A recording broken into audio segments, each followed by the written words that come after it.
ইয়াসমাউ বিউযুনিকা ওয়া ইয়াসি, ইয়ানদুরু বিআইনিকা ওয়া ইয়াসিক, আপনার দেওয়া চক্ষু দিয়া দেখে আপনার নাফরমানি করে। ইয়াসমাউ বিউযুনিকা ওয়া ইয়াসি, আপনার দেওয়া শ্রবণ শক্তি দিয়ে শুনে আপনার নাফরমানি করে। ইয়াতাকাল্লাম বিলিসানিকা ওয়া ইয়াসি, আপনার দেওয়া বাক শক্তি দিয়া বলে আপনার নাফরমানি করে। ইউমাইয়িজ বিআকলিকা ওয়া ইয়াসি, আপনার দেওয়া আকল দিয়া, আপনার দেওয়া আকল দিয়া ভালো মন্দ বোঝে আর আপনার নাফরমানি করে। ইয়াতাফাক্কার বিকলবিকা ওয়া ইয়াসিক, আপনার দেওয়া দিল দিয়া চিন্তার বোঝা উঠায় আপনার নাফরমানি করে। ইয়াবতিশু বিয়াদিকা ওয়া ইয়াসিক, আপনার দেওয়া হাত দিয়া কর্ম করে আর আপনার নাফরমানি করে। ও কর্মশীল মানুষগুলা কার হাত দিয়া কর্ম করে?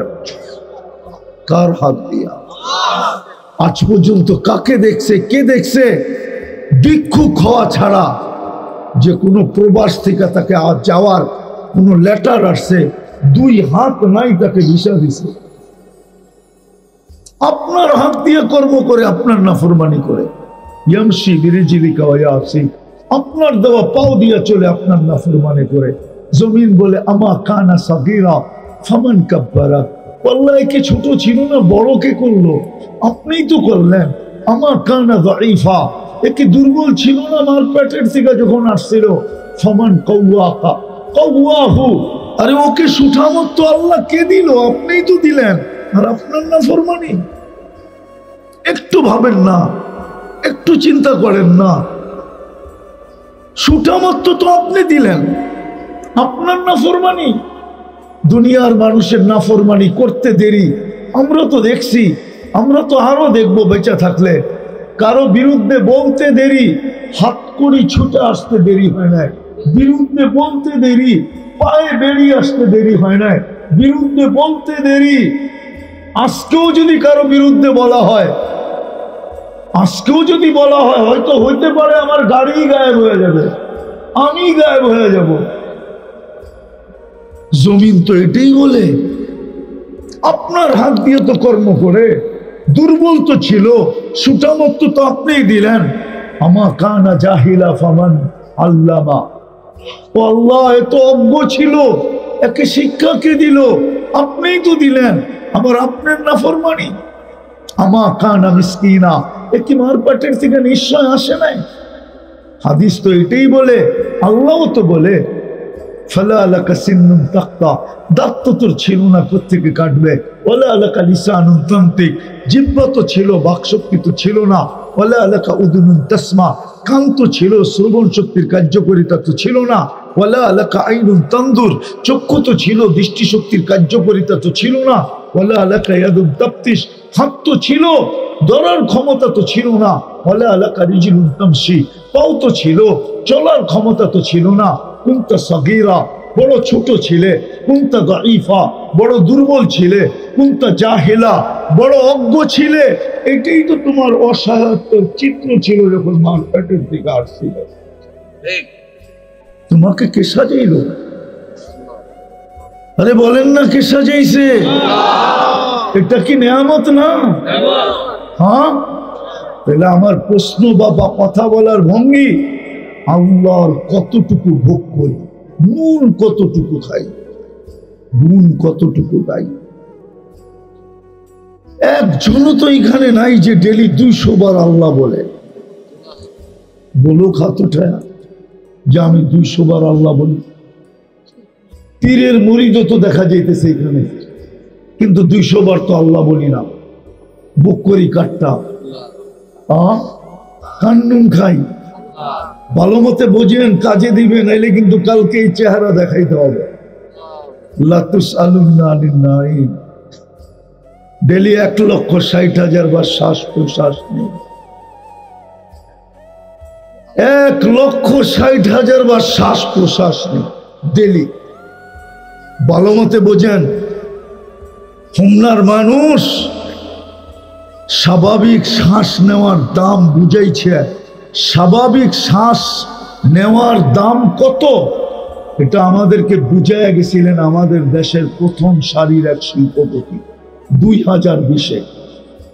যখন তিনি মারা যান করোনাতে, 2020-এ তো পুরা ডাক্তারের টিমকে বলছিল যে আমাকে স্বাভাবিক শ্বাস নিতে দাও, আমার পুরো সম্পত্তি আমি তোমাদেরকে লিখে দিব।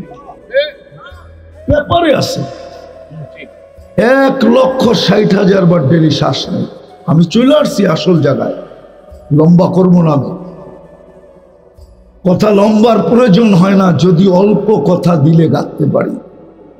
অল্প কথায়ও কখনো জীবন চেঞ্জ হয়। ইব্রাহিম ইবনে আদহাম রহমতুল্লাহ আলাই ওলি ছিলেন না, রাজা ছিলেন, রাজা। কারো পায়ের আওয়াজে ছাদের উপরে চলতেছিল, পায়ের আওয়াজে ঘুমের থেকে উঠা গেছে। গভীর রাত্রে প্রহরীকে জিজ্ঞাসা করছে আমার ছাদে কে হাঁটে? প্রহরী যে দেখতেছে হ্যাঁ একজন দিব্যি বিনা চিন্তায় হাঁটতেছে। তাও হাঁটা না, যেন হাতুড়া মারতেছে। দায়িকা নিয়ে আসছে, চল রাজা মশাই তোমাকে ডাকে।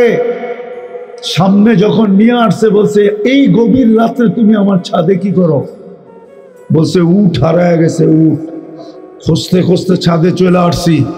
বলছে পাগল নাকি, উঠ ছাদে যাবে কি করে? উঠ তো জঙ্গলে খুঁজবে, নাইলে মরুতে। বলছে আমি যদি পাগল হই তাইলে রাজামশাই আপনিও পাগল। বলছে আমি পাগল কি করে? যদি ছাদে উঠ না পাওয়া যায় তো রাজপ্রাসাদে বসে আল্লাহ পাওয়া যাবে কি করে? জীবন চেঞ্জ। চলেন আরেকটা শোনাই, যদি যুবকদের বুঝে আসে। আরেকটা শোনাই যদি বুঝে আসে। বনি ইসরায়েলে এক বদমাশ ছিল, বদমাশ। প্রতি রাত্রে ব্যভিচারের পিছনে বর্তমান টাকায় 50 থেকে 60 লক্ষ টাকা খরচ করত। কেন ওই সময় টাকা সোনার উপর ছিল। এক মেয়েকে ধরে নিয়ে আসছে, কামরায় ঢুকায় দিয়া বলছে আমি প্রস্তুতি নিয়ে আসতেছি। একটু পরে যখন আসছে ঢুকা দেখে যে মেয়ে ঘরের কোনায় বসে অজোরে কাঁদতেছে। বলতেছে কাঁদিস কেন? জোর করে তো নিয়ে আসি নাই, তুই তো খুশি খুশি আমার হাতে ধরা দিলি, টাকা পয়সার লেনদেন হইলো তারপরেই তো আমার সাথে আসলি। বলছে শোন কিফিল, এর নাম কিফিল ছিল, শোন কিফিল, আমি বাজারি মেয়ে না, এটা আমার পেশা না। বিপদের কারণে আমি তোর হাতে ধরা দিতে বাধ্য হয়েছি, কিন্তু কাঁদি কেন জানিস? কালকে এই চেহারাটা আল্লাহকে কিভাবে দেখাবো। বলতে দেরি, তীর মারলেও মনে হয় কিফিলের দিলে এত জোরে লাগতো না, যত জোরে লাগছে একটা চিৎকার বিচার মাটিতে পড়ে গেছে। আর বলছে বোন, এখন পর্যন্ত তোর গায়ে আমি আঙ্গুলের ছোঁয়া পর্যন্ত দেই নাই, তারপরেই তোর এই দুরবস্থা। তাহলে কালকে আমার কি হবে? আমার কি হবে কালকে? আমার কি হবে? কিন্তু বোন তোর গায়ে হাত দিব না, একটা অনুরোধ করব, আমি তওবা করলাম, তুই হাত দুটা উঠায়া চোখের পানি দিয়ে আল্লাহকে একটু বইলা দে আমার তওবাটা যেন কবুল করে। ওই রাত্রে কিফিলের মৃত্যু হয়েছে। সকালবেলা স্বর্ণ অক্ষরে লেখা উঠছে কদ গফার আল্লাহু লিকিফলিন, আল্লাহ কিফিলকে মাফ করা দিছে। আমিও এই দরিকান্দির মানুষ, বা বলতে পারেন হোমনার মানুষকে বুঝাইতে চাইতেছি, একটু ভাবেন, একটু চিন্তা করেন। মৌত তো অবধারিত, চলে তো যেতে হবে আল্লাহর কাছে। 24 ঘন্টা আল্লাহর নুন কতটুকু খাই, গুণ কতটুকু খাই, কালকে এই চেহারাটা আল্লাহকে কি করে দেখাবো? হুকুম তো ছিল আমার গুণ গাও, হুকুম তো ছিল, হুকুম তো ছিল আহসিন কামা আহসান আল্লাহু ইলাইক, হুকুম তো ছিল ওমা জাযাউল ইহসান ইল্লাল ইহসান, হুকুম তো ছিল ওয়া আম্মা বিনি'মাতি রাব্বিকা ফাহাদ্দিস, হুকুম তো ছিল। কিন্তু কতটুকু বাবু, কেউ তো কারো কাজে দিবে না। সত্য এটাই, যদি কাজে দিত তাহলে কোরআন এতগুলো চিত্র আমাদেরকে উঠাইতেন না। সব বাদেই দিলাম, এক কবর আমাকে বারবার কাঁদাইত না। আবু তালেবের কবর আমি যতবার দেখছি ততবারই চোখে পানি আসছে। শুধু এক আফসোস কাদাইতো, এক আফসোস। আবু তালেবের নাম নিল চোখে পানি চলে আসে। শুধু এক আফসোস আমাকে কাদায়, এক আফসোস যে ওই রসুলের চাচা সমগ্র সৃষ্টির আগে তাকাইলে ওলামা মানবে কি মানবে না জানি না, বলেই ফেলি, ঠিক না? সমগ্র সৃষ্টির অস্তিত্বের আগে আমি তাকাই যদি কোরআনে, তো দেখি মুহাম্মদুর রাসূলুল্লাহ আল্লাহর সামনে বসা আছে। সূরা ইয়াসিন আল্লাহ সমগ্র সৃষ্টির ওয়াজ মাহফিল যদি না হইতো না, যদি হইতো শানে রাসালাত, যদি হইতো সিরাত মাহফিল, তাহলে মনে হয় আগের থেকেই ওইদিকে যেতে পারতাম। কিন্তু ওয়াজ মাহফিল তো ওই রসুল সমগ্র সৃষ্টির 1000 বছর আগে আল্লাহ সূরা ইয়াসিন পড়ছেন।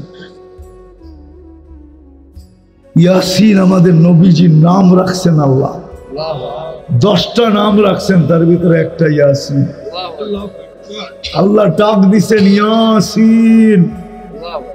কোনো কিছু অস্তিত্ব আসে নাই, সৃষ্টি হয় নাই, আল্লাহ একা ডাক দিছেন ইয়াসিন। তারপরে আল্লাহ কসম খাইছেন আল কোরআনিল হাকিম, কোরআনে হাকিমের কসম। তারপরে কোরআনের আরবি গ্রামার আমাকে বলে ইন্নাকা লামিনাল মুরসালিন। ইন্নাকা, ইন্নাকা, ইন্নাকা, যে সামনে বসা উপস্থিত তাকেই বলা চলে। তো নবীজি মনে হয় সামনেই বসা ছিল। সমগ্র সৃষ্টির আগে যদি দেখি তাহলে কোথায় দেখি বসা? আল্লাহর সামনে। আর দুনিয়াতে পা রাখার পরে যদি দেখি তাহলে কোরআন বলে কাবা কাউসাইনি আও আদনা সুম্মা দানা ফাতাদাল্লা ফাআওহা ইলা আবদিহি মা আওহা। দুনিয়াতে পা রাখার পরে যদি দেখি তো দেখি আল্লাহর পাশে বসা। ওই ব্যক্তিকে 44 বছর বুকে রেখা পারছেন, একই রক্ত। চলেন মনে উঠলো কয়েকটা শুনাই দেই। আল্লাহ রসুল সিঙা দিছেন, দূষিত রক্ত সাহাবী রসুলের হাতে দিছেন, যাও নিক্ষেপ করে আসো। বাহিরে যে চারটা খায়া ফেলছেন। যখন ফিরে আসছেন তো জিজ্ঞাসা করছে রক্ত? বলছে যা করতে বলছেন তাই করছি। বলে বলো না কি করছো? বলছে ইয়া রাসূলুল্লাহ, চাইছিলাম তো নিক্ষেপ করতে, কিন্তু সুঘ্রাণ ছাড়া তো কিছু ছিল না। মনকে বুঝাইতেছিলাম, জিহ্বা কখন যে চেটা ফেলছে এটাও জানি না।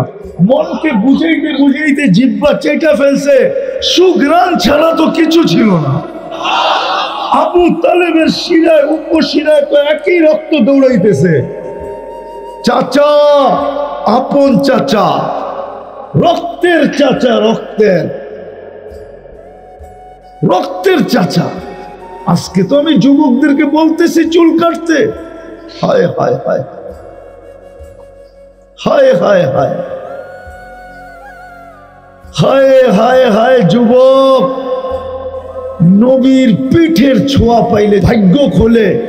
আল্লাহ রসুল জুমা পড়াইতেন, মেম্বার তৈরি হওয়ার আগে খেজুর গাছে ট্যাগ দিয়া পিঠ লাগায়া, মেম্বার তৈরি হইতে দেরি, পা দিতে দেরি, খেজুর গাছ জুমার দিন বড় মজমার ভিতরে বাচ্চার মতো ফুফায়া ফুফায়া কানতে দেরি করে নাই।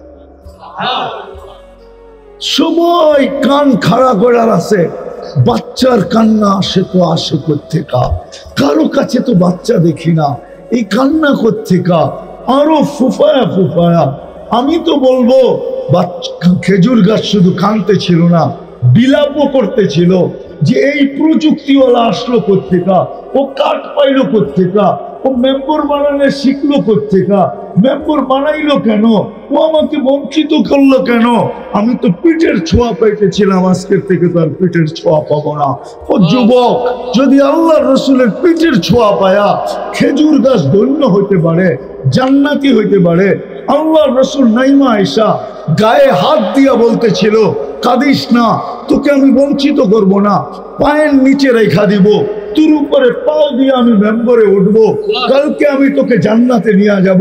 তুই দুনিয়া আমাকে খেজুর খাওয়াইতে পারিস না, কালকে জান্নাতে যাবি তুই, আমার খেজুর হবে, আমি মজা করে খাবো। ও যুবক, তোমার পায়ে হাত দিয়ে আমি জিজ্ঞাসা করি, বল, নবীর গায়ের পিঠের ছোঁয়া পাইলে যদি ভাগ্য খোলে, তো নবীর আদর্শে চুল কাটলে কেন ভাগ্য খুলবে না? নবীর আদর্শে পোশাক পরলে কেন ভাগ্য খুলবে না? নবীর আদর্শে বৈশাখ খাইলে কেন ভাগ্য খুলবে না? নবীর আদর্শ মতো হাঁটলে কেন ভাগ্য খুলবে না? নবীর আদর্শ মতো জীবন যাপন করলে কেন ভাগ্য খুলবে না? বলো আমাকে কেন? আল্লাহ রসুল ঘুমাইতেছেন, জাবের রাদিয়াল্লাহু তাআলা আনহু পাহারা দিতেছেন, গাছ দূরের থেকে মানুষের মতো হাঁটতে হাঁটতে আসতেছে, মাথার কাছে দাঁড়াইছেন, আবার চলে যায় নিজের জায়গায় লেগে গেছেন, বুঝেই যেতেছিল না সে উঠছে, সব শিকড় গুলাকে নিয়ে আবার লেগে গেছেন। আল্লাহ রসুলের ঘুম ভেঙে গেছে, বলছে, ইয়া রাসূলুল্লাহ, কি দেখলাম? বলে, কি দেখলে তুমি? বলে, ওই গাছটা মানুষের মতো হাঁটতে হাঁটতে আসলো, আপনার মাথার কাছে দাঁড়ায় আপনাকে দেখলো আর চলে গেল। আল্লাহ রসুল বলতেছিলেন, শোনো, ও দূর থেকে আমাকে দেখতেছিল, মন ভরতেছিল না।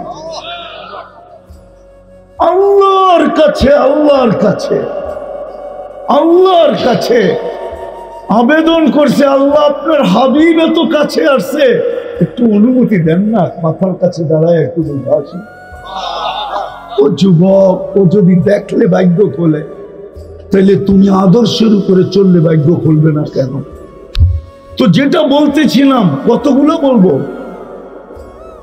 ওই রসুল যাকে আবু তালেবকে 44 বছর 10 দিন পালছেন, আপন চাচা, হায়, হাত দিয়া ছুঁয়া দিলে দুনিয়ার আগুন একটা সুতা জ্বালানোর ক্ষমতা রাখত না। আনাস ইবনে মালিক রাদিয়াল্লাহু তাআলা আনহু দস্তরখান, খানা খাওয়ার পরে হাত মুছছিলেন, উনি জীবন ভর এটাকে পানি দিয়ে ধুনায়, উনি আগুন দিয়ে পরিষ্কার করতেন, একটা সুতা জ্বালাইতে পারত না, হাত দিয়া ছুঁয়া দিলে ছুঁয়া। ওই হাত দিয়া চাচাকে কবরে নামাইছেন, ওই বুকে 6 বছর 6 মাস বয়সের থেকে মাকে হারাইছেন, বাবা তো জন্মের লগে সাথে সাথে চলে গেছে। মনে উঠলো, এই জন্য বলতেছি, দুনিয়ার মানুষ বাচ্চা পেটে আসলে ডাক্তারের পরীক্ষা দ্বারা জানে, আমেনা কি দ্বারা জানছে জানো? পেটে আসতে দেরি, ঘরের দেওয়াল গুলা আমেনাকে সালাম দিতে দেরি করে না, গেলা দেওয়াল বইলা দিছে, দেওয়াল, যে আমেনা, দুজাহানের বাদশা চলে আসছে, তোকে সালাম দিব না তো কাকে দিব? ঘরের বাড়ি কোনাগুলা সালাম দিতেছিল, আমেলা রহমাতুল লিল আলামিন চলে আসছে। বাকিগুলা বললে তো ওলামা মানবেই না, ওলামা মানবেই না। বাকিগুলা যদি বলা শুরু করি, হায় হায় হায় হায় হায়, নবী চিনলাম না। আফসোস যুবক, তোমাদের পায়ে হাত রাখ, আফসোস আমার জাতিকে নিয়ে। নিজের হাতে আবু তালেবকে কবরে নামাইছেন, এই আবু তালেবের বুকে রাতের পর রাত ঘুমাইছেন, কেননা বাবা ছিলেন না, মা ছিলেন না, দাদা ছিলেন না, দায়িত্ব আবু তালেবের কাছে ছিল। আপনি জানেন না আবু তালেব কতটুকু ভালোবাসতেন? আবু তালেব চিনেন? যাকে দেখলে রুমের সম্রাট দাঁড়ায় দিত, পারস্যের সম্রাট চেয়ার ছেড়ে দিত। আবু তালেবের ইতিহাস জানেন আপনি? যার দিকে আঙ্গুল উঠাইলে পাঞ্জার থেকে আঙ্গুল অটোমেটিক পৃথক হয়ে যেত। উনি 5 বছর অবরুদ্ধ জীবন কাটাইছেন বাতিজার জন্য। আবু তালেবকে অবরুদ্ধ করবে এরকম মানুষই তো দুনিয়াতে জন্ম নেয় না। মক্কা তো দূরের কথা, দুনিয়ায় ছিল না। যে আবু তালেবকে অবরুদ্ধ করবে। আপনি আবু তালেবের ইতিহাস পড়ে দেখেন ভালো মতে, বাংলাটা পড়লে হবে না, উর্দু পড়লে হবে না, আরবিটা পড়েন, তারপরে বুঝবেন আবু তালেব ছিল কে। দুনিয়ার এমন কিছু ছিল না আবু তালেবের কাছে না ছিল। হ্যাঁ হ্যাঁ হ্যাঁ হ্যাঁ, যেমন সুদর্শন চেহারা, যেমন বলিয়ান শরীর, সর্দার, যার সামনে কারো যতদিন পর্যন্ত আবু তালেব ছিল কণ্ঠনালীতে রু বাহির না হয়ে গেছে, ওই মুহূর্ত পর্যন্ত আল্লাহ রসুলকে শারীরিক কষ্ট দেওয়ার সাহস মক্কার জমিনে কেউ করে নাই। উঠান ইতিহাস, ছোট একটা পাথরের কণা দিও না, সবাই জানতো আমি যদি পাথর নিক্ষেপ করলাম তা আবু তালেব পাথরের জবাব ইট দিয়া দিবে না। আবু তালেব তো বলবে এই পাথর কোন পাহাড়ের, এটা আগে বাতিল কর। উঠা পাহাড়, মার ওর মাথার উপরে, আমার কলিজার টুকরা বাতিজার উপরে পাথর। এই জন্যই তো সকালবেলা মারা গেছে আবু তালেব, দুপুরে যখন হেরেমে ঢুকছেন তো কাপেররা চতুর্দিক থেকে ভাঙ্গা পড়ছিল, তখনই আল্লাহ রসুল চিৎকার দিছিলেন, আম্মি আম্মি আম্মি, চাচা চাচা চাচা। সকালে তুমি দুনিয়ার থেকে চলে গেলা, দুপুর মাত্র হলো, চাচা একটু কবর থেকে উঠা, যেন তাখাইয়ুল বলতেছি আমি, ধারণা আমার যে বলতেছিল, নাহলে আম্মি আম্মি কেন বলবেন, চাচা চাচা কবর থেকে উঠা, দেখা যাও তোমার বাতিজার দুর্দশা। এতদিন পর্যন্ত তো কারো সাহস ছিল না। ওই রাসূলুল্লাহকে যে জায়গা দেয় বুকে, ওনার কবর দেখলে আজকে আমার চোখে পানি আসে, কেননা পরিচয় চলবে না। হোমনার মানুষ, আমি কথা গুছায় নিয়ে আসছি, 24 ঘন্টা আল্লাহর নুন খাই, কতটুকু গুণ গাই, কালকে এই চেহারাটা কিভাবে দেখাবো বলেন। যে রসুলের কারণে সবকিছু পাইলাম, ও হোমনার মানুষ, এক রাত্র 83 বৎসর কার কারণে পাইলেন? আরে বলেন না, কার কারণে পাইলেন? কার কারণে পাইলেন? এক রাত্র কত বৎসর? 10 রাত্র 10 83 বৎসর কার কারণে পাইলেন? শ্রেষ্ঠ উম্মতের মুকুট কার কারণে পাইলেন? আল্লাহর কুদরতি হাতে বাছাই কার কারণে হইলেন? কার কারণে বলেন না? আরে কার কারণে হইলেন বলেন না? বলেন আমার সাথে, মুহাম্মাদুর মুহাম্মাদুর মুহাম্মদ সাল্লাল্লাহু আলাইহি ওয়াসাল্লাম বলা বেয়াদবি, মালিকি মুসাবে। মুহাম্মদ সাল্লাল্লাহু আলাইহি ওয়াসাল্লাম বলা মালিকি মুসাবে বেয়াদবি। এই জন্য বেয়াদবি যে আল্লাহ বন্ধুকে ডাইরেক্ট নাম নিয়ে কোনোদিন ডাকেন নাই, কোনোদিন ডাইরেক্ট নাম নিয়ে ডাকেন নাই। হয়তো আপনি বলবেন রাসূলুল্লাহ, কি রাসূলুল্লাহ সাল্লাল্লাহু আলাইহি ওয়াসাল্লাম, কিন্তু কোন ওলামা আমাকে প্রশ্ন করতে পারে, রসুল তো 313 জন, আমিও বলি রসুল 313 জন, কিন্তু এই শব্দটা কারো জন্য ব্যবহৃত হয় নাই। ওই শব্দটা দুনিয়া ওই দিন জানছে যেই দিন মুহাম্মাদুর রাসূলুল্লাহ দুনিয়াতে আসে। ওই দিন জানছে যেই দিন আল্লাহ ইদ আখাযাল্লাহু মিসাকান নাবিয়্যিন, যেই দিন আল্লাহ নবীদেরকে আরশের নিচে ডাইকা সম্মিলন করছিলেন। ওই সম্মিলনে বক্তা ছিলেন আল্লাহ, আলোচ্য বিষয় ছিল শানে মুহাম্মাদুর রাসূলুল্লাহ। ইদ আখাযাল্লাহু মিসাকান নাবিয়্যিন, নবীদের থেকে আল্লাহ বন্ধুর শান বুঝাইছে। লাম্মা আতাইতুকুমুল কিতাব ওয়াল হিকমা সুম্মা ইয়াতিকুম রাসূল, সুম্মা ইয়াতিকুম, আরে টাইনা বলেন রাসূল, আমার বন্ধু আসবে, বন্ধু। যেদিন মুহাম্মদুর রাসূলুল্লাহ সাল্লাল্লাহু আলাইহি ওয়াসাল্লাম আসছেন, ওই দিন রসুল শব্দটা ব্যবহার হয়েছে। মুহাম্মাদুর মুহাম্মাদুর লা ইলাহা ইল্লাল্লাহ মুহাম্মাদুর।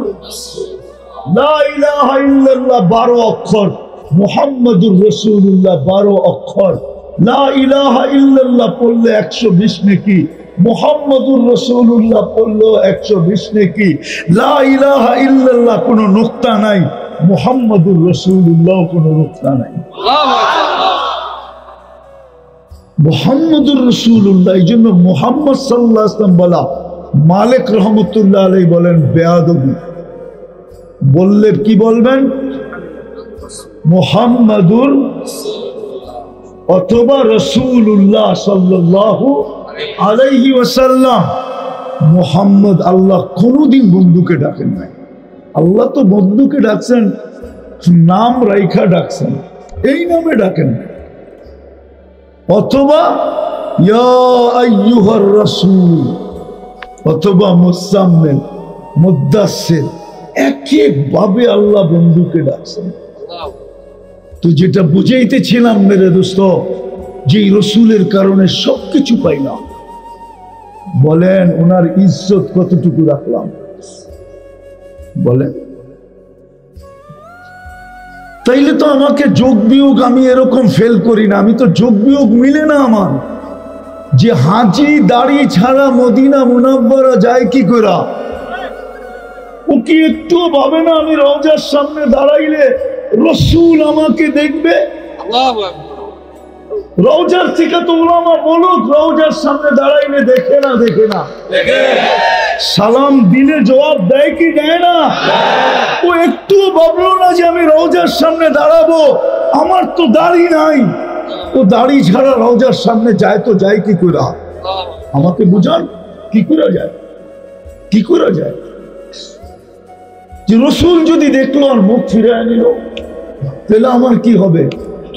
আয়াত তো লেখা আছে রওজার উপরে, ওয়ালাউ আন্নাহুম ইয যালামু আনফুসাহুম। আপনার উম্মত যদি গুনাহ করতে করতে কোনো পর্বে লজ্জিত হয় আর আপনার এইখানে চলে আসে, সুম্মা জাউকা ওয়াস্তাগফিরুল্লাহ, আর আমার কাছে মাপ চাইলো, ওয়াস্তাগফারা লাহুর রাসূল, আমি তো ওর দিকে দেখবো না, ওর গুনার দিকে দেখবো না, যে ওর গুনাহ কত, ও কি কি গুনাহ করলো, আমি এটার দিকে দেখবো না। আমি তো বন্ধু আপনার দিকে দেখবো, আপনার পক্ষে না বিরুদ্ধে। আপনার পক্ষে হইতে দেরি, আমি মাফ করতে দেরি করবো। তো দাড়ি ছাড়া দাঁড়াইলো কি করে? আরেকটা বুঝান আমাকে, হাজি হজের থেকে আইসা দাড়ি কাটে কি করে? ওর কি একবারও মনে জাগে না যে এই চেহারাটা তো মুহাম্মাদুর রাসূলুল্লাহ দেখছে? অথচ সাহাবী রাসূল তো দোয়া করতেছেন, দুনিয়ার থেকে চলে যাওয়ার খবর পাইতে দেরি, হাত উঠায় বলতে দেরি করেন না, আল্লাহ চক্ষুটা নিয়ে যান। আরে কেন? আজকের পরে আর দুনিয়ার কাউকে দেখতে চাই না। যেই চক্ষু মুহাম্মাদুর রাসূলুল্লাহকে দেখছে, ওই সাল্লাল্লাহু আলাইহি ওয়াসাল্লাম, ওই চোখ ওনার পরে আর কাউকে দেখতে চায় না। যেমন দোয়া তেমন কবুল, সাথে সাথে অন্ধ হয়ে গেছে। আজকে ওনার কারণে কিনা পাইছি? বলেন ওই রসুলের আদর্শ মানি কতটুকু? বিদায় শেষ জায়গায় চলে আসেন। যদি বুঝে আইসা থাকে, কণ্ঠনালীতে পূর্ব মুহূর্ত পর্যন্ত সুযোগ আছে, চলেন, আজকেও সুযোগ আছে। আমার কথা এখন ডাইরেক্ট চাইতেছে, কেননা আল্লাহ এখন আমাদের দুনিয়ার ছাদে, প্রথম আকাশে। এখন রাতের 3 ভাগের 1 ভাগ অনেক আগে অতিবাহিত হয়ে গেছে, 11:40 বাজতে চলছে। আল্লাহ প্রথম আকাশে ডাকতেছে, তাও বন্ধুর কারণে। ওলামা বলুক, নিয়ে আসেন না বাংলাদেশের সমস্ত ওলামা। আমি প্রশ্ন করি, কোন ওলামা বলতে পারবে না কোন উম্মতকে আল্লাহ রাত্রে আইসা ডাকছেন? কিন্তু বন্ধুর কারণে, কেননা বন্ধুকে বলছে আপনাকে লজ্জিত করব না। বন্ধু যদি উম্মতের গুনাহ দেখে, তাহলে বন্ধু লজ্জা পাবে। এই জন্য আগেই যেন বন্ধু লজ্জা না পায়, আল্লাহ নিচে আইসা রাত্রে ঘুমের থেকে ডাইকা ডাইকা নিয়ে মাফ করতেছে। মাফ চাইতে দেরি, আমি মাফ করতে দেরি করবো না। এখন ডাকতেছে, যদি বুঝে আইসা থাকে আমার কথা, চলেন আল্লাহর কাছে এখন তওবা করুন। করবেন? করবেন? কে কে করবেন দেখি। মনের থিকা হইতে হবে, মনের থিকা। যুবকরা কি বলে মনের থিকা তো না মুখের থিকা? তাইলে বইলা দেন আল্লাহ অতীত থেকে তওবা করলাম। বলেন বলেন আল্লাহ অতীত থেকে তওবা করলাম। আপনি আমাদের তওবা কবুল করেন, আমাদের গুনাহ মাফ করে দেন। নামান আজকের মতো আপনি নিষ্পাপ, কসম খোদা আপনি নিষ্পাপ, কোনো গুনাহ আপনার নাই। একটা অভ্যাস আজকের থেকে করেন। যুবক তোমাদের পায়ে হাত দিয়া বলি, সারাদিন যা করো আর না করো, ঘুমানোর সময় শুধু হাত দুটা উঠায় বলো, তোমরা তো 12টা 1টার আগে ঘুমাও না, 2টার আগে ঘুমাও না, 3টার আগে ঘুমাও না, চোখ যতক্ষণ পর্যন্ত তোমাদেরকে বাধ্য না করে তোমরা ঘুমাও না, ফেসবুকে দেখতে থাকো, নাইলে ইন্টারনেট দেখতে থাকো, নাইলে এক এক জগতে ঘুরতে থাকো। তোমাদের পায়ে হাত দিয়া বলি, যখনই ঘুমাবে রাত্রে শুধু হাত দুটা উঠায় বলো, আল্লাহ সারাদিন কাছে আসতে পারি না, ঘুমাইতে চললাম, ঘুমাইতে চললাম, ঘুমাইতে চললাম, সকালে উঠাইলে উঠবো, নাইলে চিরদিন আর উঠবো না। পরশুদিন আমি সিলেটে ছিলাম, গতকালকে আমি খুলনায় ছিলাম। আমার এক ঘনিষ্ঠ লোক ইংল্যান্ডে থাকে, মৌলানা, ওনার ভাইও মৌলানা, সবাই মৌলানা। বড় ওনাদের ভগ্নিপতি একজন আছে, ওকে বাংলাদেশের দরকার মেডেল দেওয়া। এই পর্যন্ত 120টা ইংলিশে কিতাব লেখছে। সে ওইখানেই জন্ম নিছে, ওইখানেই লেখাপড়া করছে, আলেম হয়েছে, বহুত বড় আলেম। তো তার ভাই মেয়ে 12 বছর, 12 মেয়ে ঘুমাইছে, ঘুমের ভিতরে মারা গেছে। আজকে 3 সপ্তাহ হয়ে গেছে, লাশ চেকিং চলতেছে, এখনো দেয় না হাসপাতাল, ফেরত দেয় না, চেক করতেছে কেন ঘুমের ভিতরে মারা গেল, কি কারণে মারা গেল। ও যুবক, তুমি যে ঘুমাইলা, হইতেও তো পারে ঘুমের ভিতরে চলে গেল, আর কোনোদিন উঠলাম। তোমাদের পায়ে হাত দিয়া বলি, এই অভ্যাসটা করো। আপনাদেরও পায়ে হাত দিয়া বলি, আমার জাতিকে আমি বলতে চাই, মিডিয়ার মাধ্যমে কমসে কম ঘুমানোর আগে সারাদিন যদিও দূরে থাকেন, আল্লাহর কাছে আসা হয় না, আল্লাহকে ডাকা হয় না, খোদার ওয়াস্তে উজুও করতে হবে না, জায়নামাজও বিছাইতে হবে না, শুধু হাত দুটো উঠায় বলবেন, মালিক সারাদিন আসতে পারি নাই, ঘুম এখন বসে থাকার অনুমতি দেয় না, আমি ঘুমায় যাব, সকালে উঠাইলে উঠবো, নাইলে কোনোদিন উঠবো না। ও মালিক, ও মালিক, আমি কিন্তু তওবা করে ঘুমাই। পারবেন? হ্যাঁ পারবেন তো?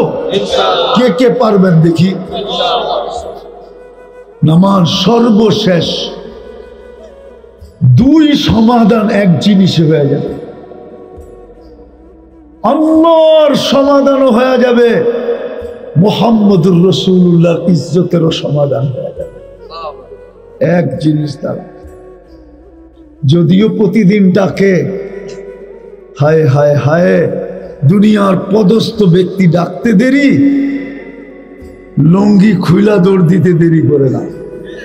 আমরা দেখছি, এখনো দেখি, এখনো দেখি পিচ পিচ ঘুরতে থাকে সামান্য একটা পদ পাওয়ার জন্য, সামান্য একটা পদের জন্য, অথচ ডেলি 5 বার আল্লাহ ডাকে। কে? কে ডাকে? আরে বলেন না আল্লাহ। আল্লাহ বললে গুনাহ হবে না, আল্লাহ বললে 40 নেকি মিলবে, 40। মুসলমান যদি আল্লাহ বলার মতো বলতো, কসম খোদার ডাক্তারদের কোনো বাদ ছিল না। আমি ডাক্তারদের বিরুদ্ধে বলতেছি না, আমার কাছে প্রমাণ আছে আমেরিকান ডাক্তারের, আমেরিকান ইংরেজ ডাক্তার বলতেছে, আমি চিনি নিউ ইয়র্কে থাকে, বলতেছে আমার বুঝে আসে না মুসলমানের হার্টের প্রবলেম হয়তো হয় কি করে, মুসলমান এত রুগী হয়তো হয় কি করে। জিজ্ঞাসা করছি কেন, সে অডিও ছাড়ছে যে হায় তোমরা যদি আল্লাহ বলো না, আল্লাহকে যদি আল্লাহ বলার মতো বলতা, ডাকার মতো ডাকতা, আর উচ্চারণ করার মতো করতা, তাহলে তোমাদের ভিতরে কোনো রোগ হতো না।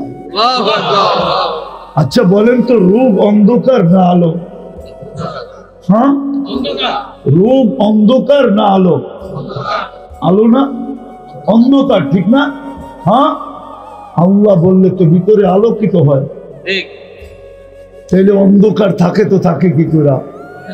আর যত আলো দেখেন না, সূর্যের বলেন, চাঁদের বলেন, তারকার বলেন, লাইটের বলেন, ফাইটের বলেন, যত আলো, আল্লাহ তো বলে আল্লাহু নূরুস সামাওয়াতি ওয়াল আরদ, সমস্ত আলো আমি আল্লাহর থেকে বাহির হয়েছে। এই 4 অক্ষর থেকে বাহির হয়েছে।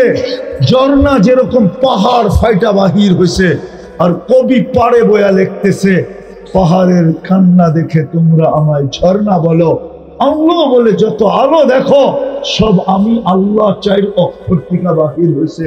বিদায় যে আল্লাহ বলার মতো বলবে, তার ভিতরে আলোকিত হবে, আলোকিত।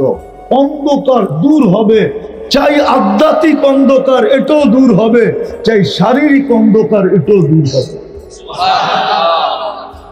তো যেটা বুঝাইতেছিলাম, দুইজনেরটা পুরা হয়ে যাবে।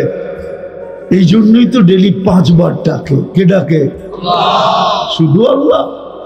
শুধু আল্লাহ তো ডাকে না, সাথে সাথে তো রহমানও ডাকে, রহিমও ডাকে, মালিকও ডাকে, কুদ্দুসও ডাকে, সালামও ডাকে, মুমিনও ডাকে, মুহাইমিনও ডাকে, আজিজও ডাকে, জব্বারও ডাকে, মুতাকাব্বিরুল খালিকুল বারিউল মুসাব্বিরুল গফফারুল কহ্হারুল ওয়াহ্হাবুর রাজ্জাকুল ফাত্তাহুল আলিমুল কাবিদুল বাসিতুল খাফিদুর রাফিউল মুইজ্জুল মুদিল্লুস সামিউল বাসীরুল হাকামুল আদলুল লতীফুল খবীরুল হালিমুল আযীমুল গফুর الشكور العلي الكبير الحفيظ المقيت الحسيب الجليل الكريم الرقيب المجيب الواسع الحكيم الودود المجيد الباعث الشهيد الحق الوكيل القوي المتين الولي الحميد الموصي المبدي المعيد المحيي المميت الحي القيوم الواجد الماجد الواحد الاحد الصمد القادر المقتدر المقدم المؤخر الاول والاخر الظاهر والباطن الوالي المتوالي البر التواب المنتقم العفو الرؤوف مالك الملك ذا الجلال والإكرام المقسط والجامع والغني والمغني المانع الضار النافع النور الهادي البديع والباقي الوارث والرشيد الصبور جل جلاله নিরানব্বই পদের মালিক আল্লাহ। অথচ 90 ওয়াক্ত আসে, 90 ওয়াক্ত নামাজ পড়ে না, 90 ওয়াক্ত পড়ে না, 90 ওয়াক্ত পড়ে না, অথচ আল্লাহ ডাকে। কেন ডাকে এটা খোলার সময় নেই, এতটুকু বলি, শুধু নামাজের জন্য ডাকে না, জান্নাতের চাবি দিতে ডাকে। সমস্ত সমস্যার সমাধান করার জন্য ডাকে, সমস্ত সমস্যার সমাধানের জন্য ডাকে। যুবক, তোমারও তো সমস্যা আছে, তাই না? না নাই? একটা দেখাবো, ওরা তো না জানি রাগ হয়ে যায়, ও তো মিছিল করতে পারে না খালি সামাজিক কারণে, নাহলে তো অধিকাংশ 90% মিছিল করত। শেখে এসে আমার ভাই অমুকের রক্ষা নাই। 14 তারিখে তুমিও তো চাও যে ফুলটা দিয়া, ঠিক না? দিতে দেরি, আমাকে যেন লেখা দিতে দেরি না করে I.U, ঠিক না? এটা কি সমস্যা না? সমস্যা না? না সমস্যা না? সমস্যা না? সমস্যা তো সত্য। হ্যাঁ, ফুল দিলাম, হোটেলে খাওয়াইলাম, পার্সেল দিলাম, চাইলে তো কলজাটাও দিয়া দিতাম, আমি থাকি আর না থাকি। তারপর যদি আমার লেখা দিত I.U, কমসে কম বন্ধুরা তো ফেসবুকে পাইতো যে মরা গেলে কি একজনের ভালোবাসা নিয়ে তো গেছে। এটাও তো সমস্যা, ঠিক না? নামাজে তো সমস্যার সমাধান। আমি তো তোমাদের বিরুদ্ধে বলতেছি না, পক্ষে বলতেছি। এই সমস্যার সমাধানও তো নামাজ। সব সমস্যার সমাধানে তো কি নামাজ, কি কি নামাজ। আমি তো এই জন্যই কান্দি, হুজুররা দেখি ফিলিস্তিনের জন্য চিৎকার দেয়, চিৎকার দেয়, এটাও তো সমস্যা, ঠিক না? কিন্তু এখানে একজনও তো নাই। সবাই তো বলে ফিলিস্তিনের জন্য দিলে ব্যথা লাগে, একজনও তো নাই যে ডেলি 2 রাকাত সালাতুল হাজত পড়ে। একজন হাত উঠা যে আমি পড়ি, একজনও তো নাই, একজনও তো নাই। তাহলে আপনার দিলে কিসের ব্যথা? তাহলে আব্দুল কাদের জিলানী রহমতুল্লাহ আলাইহির ফতোয়া দিয়ে দিব? উনি বলছে লিসানুকা মুমিন কলবুকা মুনাফিক, তোর মুখটা মুসলমান বটে কিন্তু দিলটা মুনাফিক। আমি বলি না, আমি বলি না, বড় পীর বলছে, পীরানে পীর বলছে, আব্দুল কাদের জিলানী রহমতুল্লাহ আলাইহি বলছে। ফতুর রাব্বানি উঠান পড়েন। আরেকটা দেখাই, কয় ফিলিস্তিনের জন্য ব্যথা লাগে। আচ্ছা নামাজ বাদ দিলাম, আর সাদকাতু তারুদ্দুল বালা, ওটা কি বিপদ না? সদকা তো বিপদকে দূর করে। এখানে একজনও তো নাই ডেলি ফিলিস্তিনের জন্য 2 টাকা সদকা করে, বলো একজন বলুক আমি 2 টাকা সদকা করি, একজন বলুক। কেউ তো ডেলি 2 টাকা সদকা করে না। তো সমস্ত সমস্যার সমাধান তো ছিল নামাজ। 2 জনের হক আদায় করা, একের ভিতরে সব ছিল। আফসোস আল্লাহ ডাকে তারপরও আসে না। অঙ্গীকার করেন আজকের থেকে নামাজ ছাড়ব, ইনশাআল্লাহ পারবেন? ইনশাআল্লাহ পাক্কা তো? ইনশাআল্লাহ। আর সর্বশেষ কথা, যখন বললামই আমি আপনাদের কাছে হাত পাতব ফিলিস্তিনের জন্য, এই মাদ্রাসার জন্য না। দেখি যুবকদের একটা ডায়লগ আছে, ডায়লগ জানি না হোমনার যুবকরা বলে কিনা, বলা দেখবো। মারমু এইখানে পড়বো, এইখানে মারমু এইখানে পড়বো না, এরা অন্যটা বলে, আমি একটু ঘুরায় বললাম মারমু এইখানে পড়বো। দেখি এইখান থেকে ফিলিস্তিনের জন্য সদকা করার মাধ্যমে আল্লাহর রহমতের দরজা খোলে কিনা, যে আমরা সদকা করলাম এইখানে, আযাব হয়ে পড়লো যে ইসরায়েলের মাথার উপরে। কেননা ওইখানে পাঠানো যাবে না, এটা এই মাদ্রাসার ফান্ডেই ব্যবহার হবে এতিমখানায়। করবেন ফিলিস্তিনের জন্য সদকা? ইনশাআল্লাহ। কে কে করবেন দেখি? এইখান থেকে যাত্রা করি আমরা, এইখান থেকে নামান, এইখান থেকে যাত্রা করব, পারবেন তো? তাহলে হুজুর ছেলেদেরকে নামান, এটা ফিলিস্তিনের জন্য। রুমাল ফিলিস্তিনের জন্য, মন খুলে সদকা করেন। ডেলি 2 টাকা হইলে 1 মাসেরটা একবারে দিয়া দেন, জলদি 2 মিনিটে, তারপরে দোয়া হয়ে যাবে। এই যে উঠাউঠি না করি, উঠাউঠি না করি, তাহলে বোঝা গেল আপনি ফিলিস্তিনের পক্ষে না, বিরুদ্ধে। জলদি জলদি 2 মিনিটে হাতে হাতে নিয়ে নাও, হাতে হাতে, রুমাল লাগবে না, হাতে হাতে নিয়ে নেন ফিলিস্তিনের জন্য, হাতে হাতে নিয়ে নেন, হাতে হাতে। এটা অনলি ফিলিস্তিনের জন্য। এই যে দেখেন মাশাআল্লাহ, এটার নাম হলো মোহাব্বত। 500 টাকার নোট দিয়েছেন ফিলিস্তিনের জন্য। জলদি জলদি, তারপরেই দোয়া। মাশাআল্লাহ, ফিলিস্তিনের জন্য, এটা ফিলিস্তিনের জন্য। মাশাআল্লাহ, এটা ফিলিস্তিনের জন্য, এই মাদ্রাসার জন্য না। দোয়া করব আল্লাহ এই সৎকার বদৌলতে, এই সৎকার বদৌলতে যেন আল্লাহ, এই সৎকার বদৌলতে যেন আল্লাহ ইসরায়েলের উপরে এই সৎকার প্রতিক্রিয়া আযাব হিসাবে আইসা নামে। জলদি কোন আয়োজনে বসে হাত তুললাম এটাও জানি। এই আঙ্গিনাটা কিসের আঙ্গিনা, এই জায়গাটা কিসের জায়গা, কাদেরকে নিয়ে হাত তুললাম এটাও জানেন। সাদা দাড়িও আছে, কালা দাড়িও আছে, ওলামাও আছে, তোলাবাও আছে, সাধারণও আছে, ঘরের অন্তরালে মা বোনও আছে, জানি না দূর দূর কে আছে। আল্লাহ, কোন সময় হাত তুললাম? যখন আপনি দেওয়ার জন্য ডাকতেছেন, যখন আপনি দেওয়ার জন্য ডাকতেছেন, যখন আপনি মাফ করার জন্য ডাকতেছেন। আয় আল্লাহ, আমরা তওবার পরে হাত তুললাম। সত্য এটাই, গুনাহ তো মাফই হয়ে গেছে, তারপরও ফেরেশতা বলবে ইরজিউ মাগফুরান লাক, যাও তোমাদের গুনাহ মাফ, গুনার জায়গা নেকি দ্বারা পরিপূর্ণ। আল্লাহ বেশি কিছু চাবো না, চাওয়া ছাড়া এত দিছেন, এই জীবনটায় গুনতে গেলে জীবন শেষ হয়ে যাবে, গণনা শেষ হবে না। বেশি চাবো না মালিক, বেশি চাবো, এতটুকু অবশ্যই চাবো আজকের আয়োজন যেন কবুল হয়, আয়োজকরা যেন কবুল হয়, সাহায্য সহানুভূতিকারীরা যেন কবুল হয়, এই মাদ্রাসা যেন কবুল হয়, এর উস্তাদ ছাত্র যেন কবুল হয়, এর জমিদাতারা যেন কবুল হয়, এর কমিটি যেন কবুল হয়, এর সাহায্যকারীরা যেন কবুল হয়, এর মহব্বতকারীরা যেন কবুল হয়, আজকে যেন শ্রোতারা কবুল হয়, এই গ্রামের মানুষগুলা যেন কবুল হয়, এই ইউনিয়নের মানুষগুলা যে কবুল হয়, এই থানার মানুষগুলা যেন আজকে কবুল হয়।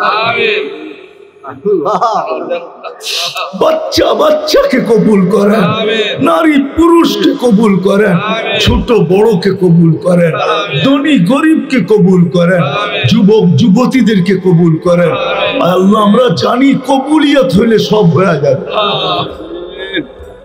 কবুল যদি না হইতো আবু বকর সিদ্দিক হইতেন না, ওমর ফারুক হইতেন না, উসমান বিন নুরাইন হইতেন না, আলী শেরে খোদা হইতেন না, সোয়া লক্ষ সাহাবায়ে কেরাম রাদিয়াল্লাহু তাআলা আনহুম আয় আল্লাহ কুল্লুন ওয়াদাল্লাহুল হুসনা হইতেন না। কবুল না হইলে আমরাও মানুষ হইতাম না, মুসলমানের ঘরে অস্তিত্ব নিতে পারতাম না, সর্বশ্রেষ্ঠ নবীর উম্মত হইতে পারতাম না। আল্লাহ এই জন্য কবুলিয়ত চাই, আর কিচ্ছু চাই না। এই মাদ্রাসার মাটিটাকে কবুল করেন, এই মাদ্রাসাটাকে কবুল করেন, এর প্রয়োজন খাজানায় গায়েব থেকে মিটা দেন। আল্লাহ হাত পাই তার কয়দিন চলবো আমরা, আপনি খাজিনা দিয়া দেন মালিক, ভান্ডার দিয়া দেন মালিক, যেন প্রয়োজন আপনার কাছ থেকে মিটাইতে পারি। যার যে পেরেশানি আছে দূর করে দেন, প্রয়োজন আছে মিটায়া দেন, অসুস্থ আছে শিফায়ে কামেলা আজেলা দায়েমা মুস্তামিররা নসিব করেন। আয় আল্লাহ জটিল রোগে যারা আক্রান্ত, হার্টের হোক, কিডনির হোক, লিভার হোক, ব্রেন স্ট্রোক হোক, ডায়াবেটিস হোক, ক্যান্সার হোক, ব্যয়বহুল হোক, জটিল হোক, এমনকি কোন গোপন রোগ হোক, আল্লাহ আপনি শিফায়ে কামেলা আজেলা দায়েমা মুস্তামিররা নসিব করেন। আয় আল্লাহ এই মাহফিলের উসিলায় শুধু এই হোমনার মাটির নিচে না, শুধু এইখানে ছোট একটা কাহিনী হাদিস থেকে বলি। গ্রাম্য লোক আল্লাহ রসুলের কাছে আসছেন, উনি চিনেনও না, আর আয়েশা উট বাঁধতেছে আল্লাহর রসুলের বালিশের সাথে, আর জিজ্ঞাসা করতেছে তোমাদের ভিতরে মোহাম্মদ নামী ব্যক্তিটাকে। তো সবাই পরিচয় করায় দিচ্ছেন, গ্রাম্য মানুষ তো কি মানুষ, সাদা সিধা হয়। এখনকার গ্রাম্য মানুষ না, এখনকার গ্রাম্য মানুষ তো শহরের মানুষকে হার মানায় দেয়, ঠিক না? নাইলে প্রবাদ বাক্য কেন হবে? বিলিস পলিটিক্স বড় খতরনাক, ঠিক না? গ্রাম্য রাজনীতি কিন্তু অনেক কঠিন, ঠিক না? আগের যুগে সাদা সিধা ছিল, আমাদের মা চাচিরা গুনতে জানতো না, কুড়ি কুড়ি গুনত, 5টা হইলে কইতো 100 হয়েছে, 5 20 100, কিন্তু একবারে 100 গুনতে পারতেন না। আল্লাহ রসুলকে জিজ্ঞাসা করতেছেন, কথা কিন্তু আমার শুরু হয় নাই, আল্লাহ রসুলকে জিজ্ঞাসা করতেছেন আপনার প্রতিনিধি আমাদের গ্রামে আসছে, আপনারা কি বলছেন আপনার উপরে ঈমান আনতে হবে? বলছে হ্যাঁ। দ্বিতীয়, আপনি নাকি বলছেন 5 ওয়াক্ত নামাজ পড়তে হবে? আল্লাহ রসুল বলছে হ্যাঁ বালা, ওয়ালাকিন আনতা তাওয়া, তুমি নফলও পড়তে পারো। বলছে রমজানে নাকি রোজা রাখতে হবে? বলছে হ্যাঁ, কিন্তু নফল রোজাও রাখতে পারো। বলে যাকাত নাকি দিতে হবে? বলছে হ্যাঁ, কিন্তু তুমি দান খয়রাত সদকাও করতে পারো। জীবনে বলে একবার হজ করতে হবে, কাটা কাটা কথা, কাটা কাটা বোঝেন? আরে না, একবারে চোখা চোখা কথা। চোখা চোখা তো বোঝেন, কোনো এদিক সেদিক নাই। হজ নাকি করতে হবে জীবনে একবার, তো আল্লাহ রসুল বলছে হ্যাঁ, কিন্তু তুমি উমরাও করতে পারো। এখন রশি খুলতেছে আর উট নিয়ে হাঁটতে শুরু করে বলতেছে লা আযিদু আলা হাদা, যা করণীয় বলছেন ওটা ছাড়ার কোনো সুযোগ নাই, কিন্তু বেশি যেটা করতে বলছেন ওটা করার আমার কাছে সময় নেই। নফল পড়ার আমার কাছে কি নাই, সময় নেই বলে হাঁটা শুরু করছেন। আল্লাহ রসুল বলেন যে জান্নাতি লোক যদি দেখতে চাও তাহলে একে দেখো ইনসাদাকা, যদি সে তার কথায় সত্যবাদী হয়ে থাকে তাহলে লোকটা কিন্তু জান্নাতি। এই জন্য আমার কথা শুরু হয় না এখনো। আজকের ওয়াজ যেন জীবন এমন ভাবে শুনবো, আল্লাহর হুকুমকে পুরা করা, পরিবেশকে ওরকম বানায় যেন আজকের ওয়াজ জীবনের ভিতরে চেঞ্জ নিয়ে আসে, পরিবর্তন নিয়ে আসে, এক রং নিয়ে আসে, এক কালার নিয়ে আসে। আমি বিশেষ করে যুবকদের পায়ে হাত দিয়ে বলবো, খুব ধ্যানের সাথে শুনুন। প্রশ্ন বলতে পারেন, কথা বলার ভঙ্গিও বলতে পারেন, কথা কিন্তু শুরু। প্রশ্নও বলতে পারেন, ভঙ্গিও বলতে পারেন। আমাদের সবার চিন্তা করা উচিত, সবার চিন্তা করা উচিত। আর কেন উচিত এটাও বলতেছি, কেননা মুসলমান হিসাবে আমরা স্বীকারোক্তি দিই, বিশ্বাস করি যার কাছ থেকে আসছি একদিন তার কাছে চলে যায়। সত্য তো, যেটাকে মৌত বলে। কিন্তু এটাও সত্য, কে কখন যাবে কেউ জানে না, কে কখন যাবে কেউ জানে না। জানার কোনো সিস্টেমই আল্লাহ রাখেন নাই। যদি কোনো সিস্টেম থাকতো তাহলে বিজ্ঞান এত আবিষ্কার দুনিয়াকে উপহার দিল, তাহলে এই মেশিনটাও মনে হয় আবিষ্কার হতো যে লাগায়া বলা দিবে কে কখন যাবে। বিদায় চলে যেতে হবে, বিদায় একটা জিনিস চিন্তা করা উচিত, চলে যেতে হবে, আবারও বলতেছি। আর সত্য এটাই, যার কাছ থেকে আসছে তার কাছেই যাবে। এই জন্যই আল্লাহ ডেলি প্রমাণ দিতেছেন। দুনিয়ায় ডেলি 5 থেকে 6 লক্ষ লোক মারা যায়, আল্লাহ প্রমাণ দিতেছেন। একদিন গুছাইতে গুছাইতে গুছাইতে টানতে টানতে একদিন আসবে দুনিয়াকে শূন্য নিয়ে আসবে, যেমন খালি ছিল তেমন খালি। আল্লাহ জিজ্ঞাসা করবে মালাকুল মউতকে, জানা সত্য, মাম বাকিয়া আলা যাহরিল আরদ, বলো জমিনে কে বাকি?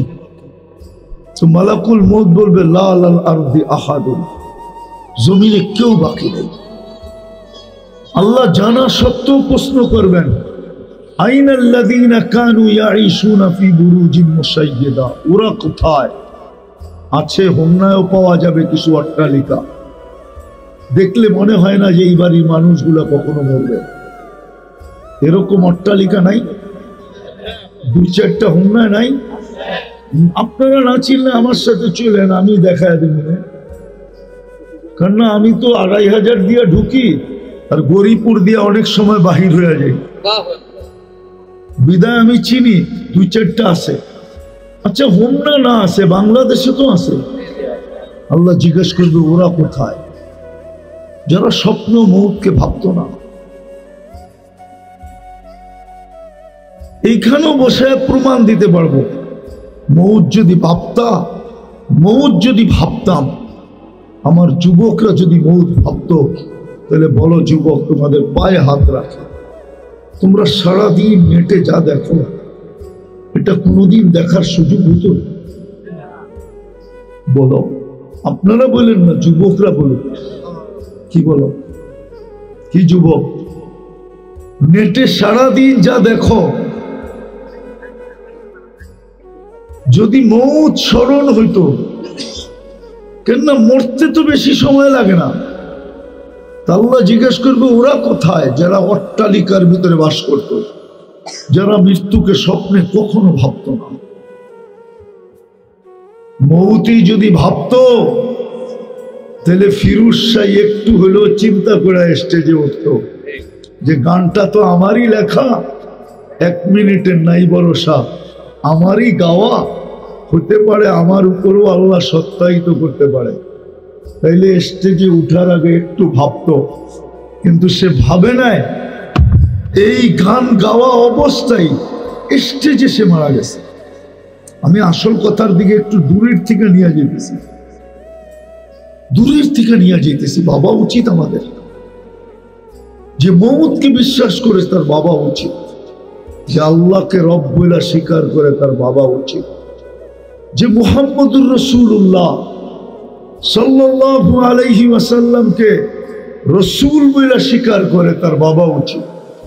কেননা উনি তো দেখা ঈসা বলছেন কি, দুঃখ তো এইখানেই, নবী তো চিনি না, নবী তো চিনি না, মুহাম্মদুর রাসূলুল্লাহকে আমরা চিনি না। কি পাইলাম ওনার কারণে, কি পাইলাম আর কি পাবো আর কি পাইতেছি, কোনোটাই তো অ্যানালাইসিস নাই, চিন্তা নাই, আমাদের ভাবনা নাই, ভাবি না যে ওনার কারণে কি পাইলাম, ওনার কারণে কি পাইতেছি, ওনার কারণে কিয়ামতের দিন আমরা কি পাবো। কত বড় মর্যাদা মিলল ওনার কারণে। নবীকে তো চিনি না, শুধুই বলি ভালোবাসি, রাগ হয়েন না, শুধু বলি নবীকে ভালোবাসি। ভালোবাসা এটাকে বলে না যে যুবক নেটে দেখে চুল কাটে, ভালোবাসা এটাকে বলে। যুবকরা তো নেটে দেখে চুল কাটে। হোমনার যুবকরাও জিজ্ঞেস করেন, রাত্রে নেটের ভিতরে চুলের ডিজাইন দেখতে থাকে, যেটা পছন্দ হয় ওটাকে স্ক্রিনশট দেয়, তারপরে সেলুনে নিয়ে যায়, সেলুনওয়ালা ডিজাইন দেখা তারপরে দাম বলে। এই চুল কাটতে হলে 500 দিতে হবে, এই চুল কাটতে হলে 700 দিতে হবে, এই ডিজাইনে কাটতে হলে 1000 টাকা দিতে হবে। আর খুশি খুশি কেটে চলে আসে, খুশি খুশি। ও তো কোনোদিন কাটতো না চুল, এই ডিজাইনে কোনোদিন চুল কাটতো না। ও তো যায়া বলতো সেলুনওয়ালাকে, তুই আমার নবীর ডিজাইন জানোস কিনা বল। ও যদি নাও জানতো তো ফোন লাগায় দিত হুজুরকে, যে জিজ্ঞাসা কর হুজুরের কাছে যে আমি যাকে ভালোবাসি তার চুলের ডিজাইন কিরকম ছিল বল আমাকে। সত্য যুবক, পয়সাও বেঁচে যেত, ওই পয়সা দিয়ে তুমি মিষ্টিও খেতে পারতে, আবার কিয়ামতের দিন হাত পাতার সুযোগ হতো। যখন দেখা হইতো তুমি হাত পাততে পারতে, যে আপনার স্টাইলে, আপনার আদলে, আপনার আদর্শে, আপনার ডিজাইনে চুল কাটছি, কি দিবেন দেন না। কতজনই তো আমার চুল দেখা মুস্কি হাসছে, কতজনই তো টিটকারি করছে। একটু যুবক বয়সে ফ্যাশন করবি না তো করবি কবে? বুড়া হয়ে গেলে? আমি তো চুল দিয়া ফ্যাশন করি নাই, আমাকে কি দিবেন দেন না। তো যেটা বুঝাইতেছিলাম, চিন্তা করা উচিত, আমাদের চিন্তা করা উচিত। চলেন রাত্র বাড়তেছে, গুছায় নিয়ে আসি। প্রত্যেকের চিন্তা করা উচিত, আমি আল্লাহর ভোগ করি কতটুকু, ভালো মতে ধ্যান দিয়ে, কিন্তু আমি আল্লাহর নুন খাই কতটুকু আর আল্লাহর গুণ গাই কতটুকু। কালকে এই চেহারাটা আল্লাহকে কি করে দেখাবো, এটা হলো আমার বোঝানোর উদ্দেশ্য। আল্লাহর নুন কতটুকু খাই। যুবক একটু ভাবো না, তুমি কতটুকু খাও। নারী ভাবুক না কতটুকু খায়, পুরুষ ভাবুক না কতটুকু খাই, প্রত্যেক ব্যক্তি ভাবুক না কতটুকু খাই আল্লাহর নুন। 24 ঘন্টায় কতটুকু খাই, চলেন দুই একটা দেখাইলে যদি বুঝে আসে। 24 ঘন্টা তো অক্সিজেন নেই, একটু 550 লিটার। 24 ঘন্টায় সুস্থ রাখার জন্য তো আল্লাহ কিডনিকে ডায়ালিসিস করেন 36 বার। এত উন্নত দুনিয়া হওয়া সত্ত্বেও ডেলি একবার করতে পারে, তাও 4 ঘন্টা লাগে। আল্লাহ তো ডেলি 36 বার করেন, পার 40 মিনিটে একবার। এখনো কিডনি ডায়ালিসিস হইতেছে, আমারও হইতেছে, আপনারও হইতেছে। 40 মিনিটে কমপ্লিট হবে একবার, আবার নতুন করে 40 মিনিট শেষ হইলে আরেকবার শুরু করবে। 24 ঘন্টায় তো 1,60,000 বার শ্বাস প্রশ্বাস নেই। শুধু শুধু তো জমিন বলে না, জমিন প্রতিদিন বলে আল্লাহ অনুমতি দেন না, কি করবে? এদেরকে পেটে নিয়ে নিব কেন? বলছে 24 ঘন্টা আপনারটা ভোগ করে, আর 24 ঘন্টা আপনার নাফরমানি।